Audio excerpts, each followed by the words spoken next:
Pangalan po? Ima po. Ha? Ima. Aling Ima, tiga saan kayo? Kaluukan. Kalokan, ano ginagawa nyo? Nagtitinda tinapa.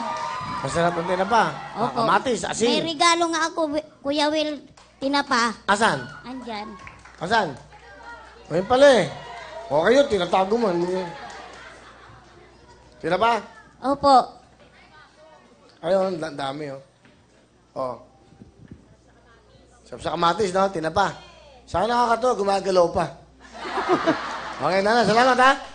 Okay, ha? May na kayong 5,000, ha? Opo. Pili po kayo. Pili po kayo ng jacket. Pula. Ha? Pula. Pula. Wala na yan? Sige po. Okay. Pili po tayo ng tanong. Galingan nyo. Okay. Para magkaroon tayo ng pera. Bigay ng Gency.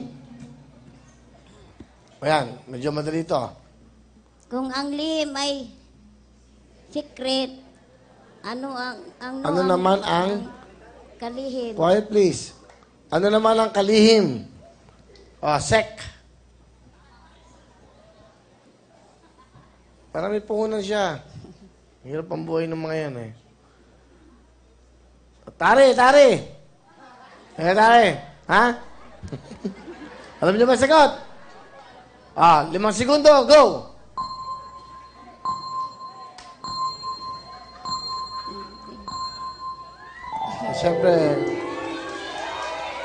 Siyempre, katulad nila, hindi naman nakapag-aral. So, hindi nila alam yung mga ganon. So, iintindihin nyo. Hindi ko papasagot sa inyo to. Hindi. Nanay. Sige. Minsan lang yan. Pumila yan eh.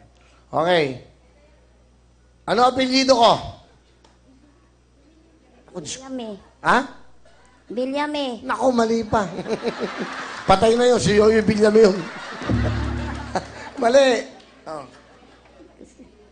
Kasi hindi ako nanonood ng TV, Kuya Will. Oo. Alam. Wala kayong TV. Hindi, pag dumating ako galing sa pagtinda, nakikita kita sa TV. Anong programa? Wawawin. Wawawin, di ba? 5,000! Salamat. Okay na. Opo. Saya ka na. Kailangan ko umuwi sa Samar. Bakit? Kasi yung anak ko doon gusto ko makita. O meron ka ng pera?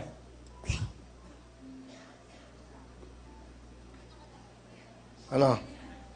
Kung pwede, bigyan mo pa ako kunti. Konti ba? Mga magkano? Bahala ka, Kuya Will. Ikaw ako hanap buhay ako ng marami. Pero meron ka ng 5,000 kanina. 5,000, 10,000 na ang pera mo. Oh. Kulang pa yan, Kuya Will, kasi marami ako apo. Ako lang nagkain sa apo. Oo nga, pero 10,000 na ang pera nyo. Sino ba kasama niya?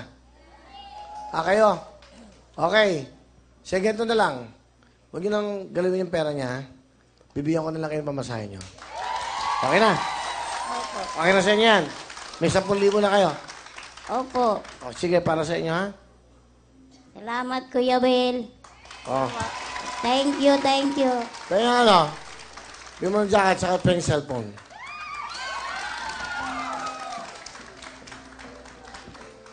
O yan, nanay, para meron kang ano, ha? Salamat. Okay, ha?